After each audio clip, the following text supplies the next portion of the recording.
Ako ste uspješno uzgojili kvas ili ste ga dobili i sada ne znate kako ga hraniti i održavati i kada je spreman za korištenje, danas ćemo se time baviti. A ako još nemate kvas i ne znate ništa o tome, pogledajte prvo ovaj video. U prvom videu govorimo o tome što je starter i kako ga uzgojiti. A ako pratite upute, kroz 10 dana ćete imati svoj kvas ili starter. Sada valja napomenuti da je to još mladi starter i trebaju mu tjedni da mikroorganizmi u njemu ustale svoj odnos i da on postane snažan i predvidljivi kvas. U kiselom tijestu, sourdough starteru ili kvasu, sve se svodi na odnos i tip mikroorganizama, odnosno kvasni mikrobiom. Već smo u proteklom videu rekli da se u kvasu nalaze divlji sojevi kvasaca i bakterija, odnosno laktobakterija. No ono o čemu nismo govorili je kako temperatura, vlaga i vrijeme utječu na taj odnos i što to nama znači kad pripremamo kruh. Vratimo se sada na mladi kvas. Laktobakterija ima puno sojeva i pokrivaju širok raspon različitih uvjeta okoliša. Isto tako, laktobakterije se jako brzo razmnožavaju i razmak između 2 generacije može biti čak 30 minuta u optimalnim uvjetima.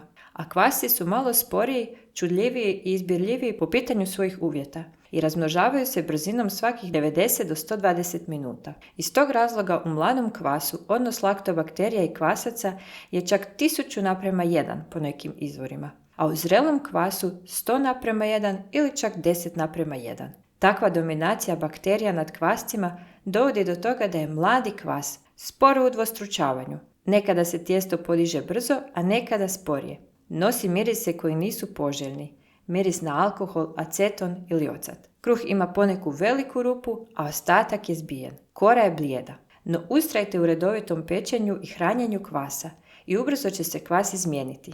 Ili naravno možete nekoga zatražiti već razvijen kvas i izbjeći sve probleme. Veliki dio vaših pitanja se odnosi baš na hranjenje kvasa. Većina izvora, bilo knjiga ili internet stranica, preporuča hranjenje kvasa u odnosu 1:1 ili 1:1:1, a to je jednaki odnos kvasa i brašna i vode.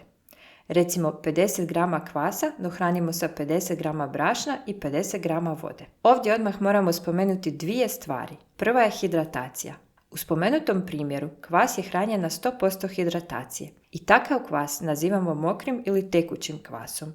A u zadnje vrijeme se sve više koristi kvas na 50 do 65% hidratacije, odnosno stif ili čvrsti kvas. Viša razina vode i kisika pogoduju laktobakterijama, koje su brojnije u tekućem kvasu, dok kvasci više preferiraju suše uvjete čvrstog kvasa, pa je tamo odnos laktobakterija i kvasaca povoljniji za kvasce. Sastav laktobakterija se razlikuju u ta 2 kvasa, pa tako tekući kvas ima više blagi miris nalik jogurtu, a čvrsti kvas ima ipak nešto jači miris. Ono što je možda najprimjetnije da tekući kvas brže raste i pada, te se kraće zadržava na vrhuncu, dok čvrsti opet sporo raste, no ima i duži period stagnacije. Zbog brzine rasta tekući kvas se treba više hraniti i lakše ga izgladniti, te zato zahtjeva stroži raspored hranjenja i više pažnje. Bitno je isto tako reći da tekući kvas ima kompleksni okus i više je kiseo, a čvrsti ima blagi, manje izraženi okus i zato se često koristi za slastice. Inače, oba startera su ispravna i samo je pitanje osobne preferencije koji ćete kvasac koristiti. Moram napomenuti da sam ja recepte na ovom kanalu razvila sa kvasom od 60 do 70% hidratacije, pa i to treba uzeti u obzir ako inače koristiti tekući kvas. Sljedeća stavka je s koliko hrane hranimo kvas, odnosno omjer kvasa i hrane koju mu dodajemo. Možemo ga hraniti u odnosu 1:1:1, kao što smo već spomenuli, ali isto tako i u drugim omjerima, čak i 1:10:10. Recimo, istih onih 50 grama kvasa možemo nahraniti sa pola kile brašna i pola litre vode. Što je manji odnos hrane i kvasa, to smo dodali više mikroorganizama u sljedeći kvas, što će uzrokovati bržim rastom kvasa. Dok naprotiv, što više hrane dodajemo, više će vremena proći dok se mikroorganizmi razmnože i koloniziraju kvas. I na taj način upravljamo rasporedom. Osim upravljanja rasporedom i pomicanja spremnosti startera, bitno je reći da hranjenjem u većem omjeru se rješavamo kiselosti. Znači, ako primijetimo da vam se kvas osjeti prekiselo, dobro ga je nahraniti u većem omjeru. Kvas možemo hraniti i punozrnatim brašnom i bijelim brašnom, ovisno o tome što želimo postići. Kada smo uzgajali kvas, hranili smo ga puno zrnatim raženim brašnom, zato što ono sadrži dijelove ovojnice i klice i ima mnogo nutrijenata koji su mu potrebni. Puno zrnato brašno potiče razvijanje mikroorganizama i daje kompleksni kiseo okus. Kada hranimo kvas bijelim brašnom, ono nema toliko nutrijenata i fermentacija se usporava, a okus je blag i nježan. Kvas trebamo hraniti kada je povećao volumen do kraja i primjećujemo da stoji, ili neko kraće vrijeme iza toga. To je trenutak kada ima najviše kvasaca. Ako bi ga hranili prije, time bi oslabljivali kvas, jer u njemu nema još toliko puno mikroorganizama i zapravo bi ga samo razđeđivali. Ako ne možemo nahraniti kvas u tome trenutku, možemo ga staviti u hladnjak da usporimo mikrobnu aktivnost. Iza trenutka vrhunca kvasci se jako usporavaju i ne razmnožavaju, a nastavljaju samo laktobakterije, koje se mogu čak i hraniti na metabolitima kvasaca. Ako dugo čekamo sa hranjenjem, nešto kraće na sobnoj temperaturi ili duže u hladnjaku, time favoriziramo laktobakterije, čime nam slabi kvas. Temperatura djeluje kao ubrzavač startera. Što je toplije, to kvas brže i bolje fermentira, no naravno do određene granice. Blizu 30 stupnjeva kvascima postaje prevruće i on prestaje sa aktivnošću.